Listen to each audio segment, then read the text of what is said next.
Good afternoon. Today I am going to be feeding my sourdough starter, and I do not use any sort of measurements. I used to.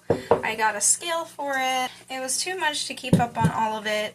I didn't like it. I thought everything had to be just so and just so precise. But if it is good enough for Martha Jane on the Oregon Trail, it's good enough for me. So let's get started. Here I have my sourdough discard. She's been sitting in the fridge, and I actually just used her last night. I made some crispy Mongolian beef, and I breaded it with her. I'm going to just take my little spatula.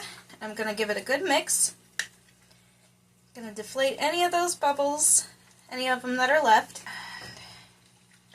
I'm going to transfer that into this jar. I'm going to aim for about half. And that's what I like to aim for, but again, I'm not precise and it works just fine. I don't change jars every single time that I do this. I just think it's way too much work. As long as you scrape the sides down and get everything really, clean up top and stuff, it's not so bad. You don't have to change it every single time. Don't believe what they say. This starter is actually from the Oregon Trail originally. I got it offline when people were doing the Oregon Trail sourdough starter. All you had to do was send in a self-addressed envelope, and I think it's Carl something. I'll include the name here.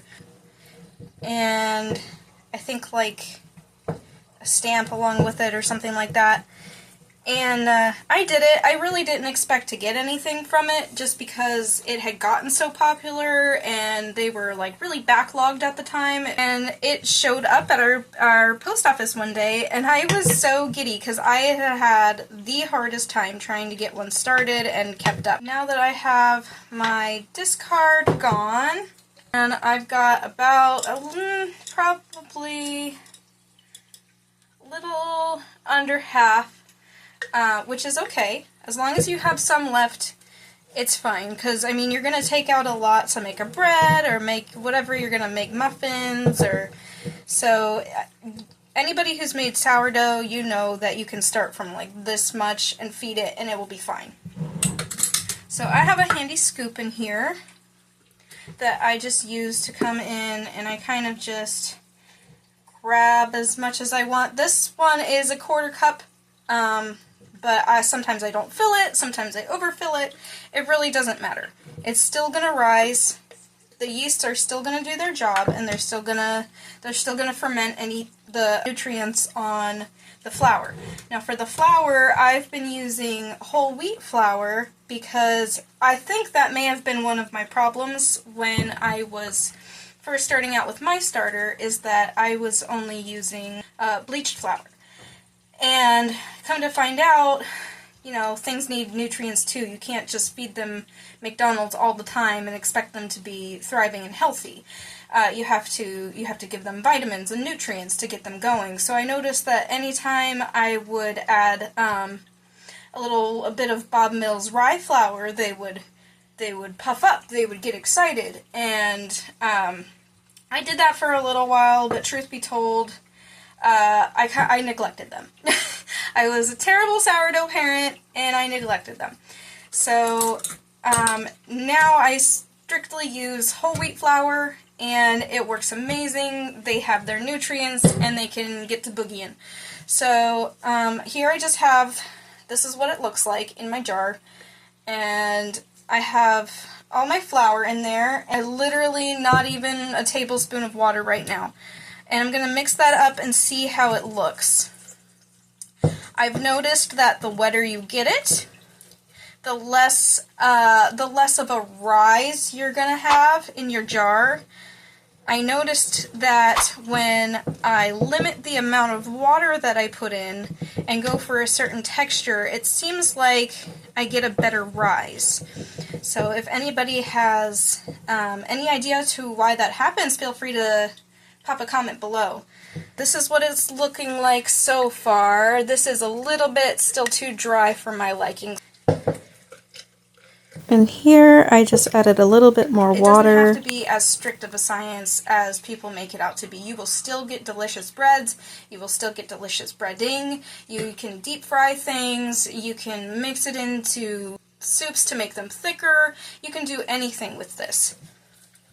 I actually love thickening my roux and soups with my starter. This kind of looks perfect for what I'm usually doing here. We definitely haven't come to like dough thickness, but we're definitely past like pancake batter and probably even like brownie batter. If I was in Dairy Queen, I could go like this and it wouldn't come out. I make sure that I get all of the bottom, bring that up to the top because we want everything evenly distributed. And then I just go ahead and clean up my sides. And then this is a really great part, and it's a good hack if you are afraid to lose your starter, because I swear sourdough starters face deaths that are equivalent to like hamster deaths. Down below in the comments, let me know your worst sourdough deaths. I've had this starter dehydrated up on my shelf for, it's probably coming on a year now. I only do that because I've lost my sourdough starter in some crazy ways. So a little baking tray and a little silicone mat. Let me actually change views here. So we got our little silicone mat and we got our tray, and now all we're going to do is we're going to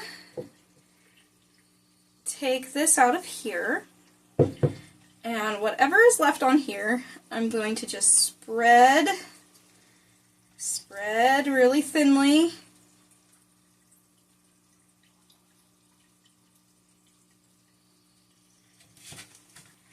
And this way you can keep it on your shelf. I have also had some success leaving it in the back of my fridge for about 6 months. You don't have to do anything else with this other than just let it sit and dry. You can use parchment paper too if you want. I just happen to have the silicone mat, and I like the silicone mat because I can take it, and once it's dry I can go like this and break it apart. This is almost like making sourdough crackers.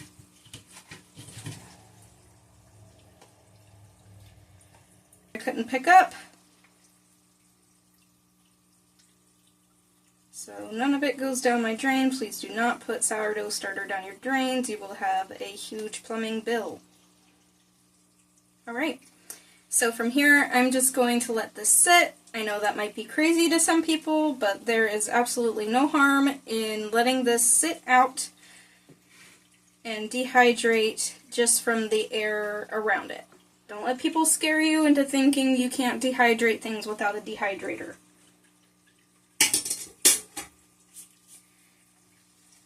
Alright, and there you have it. Don't forget to join me for the next one where we break this bad boy apart.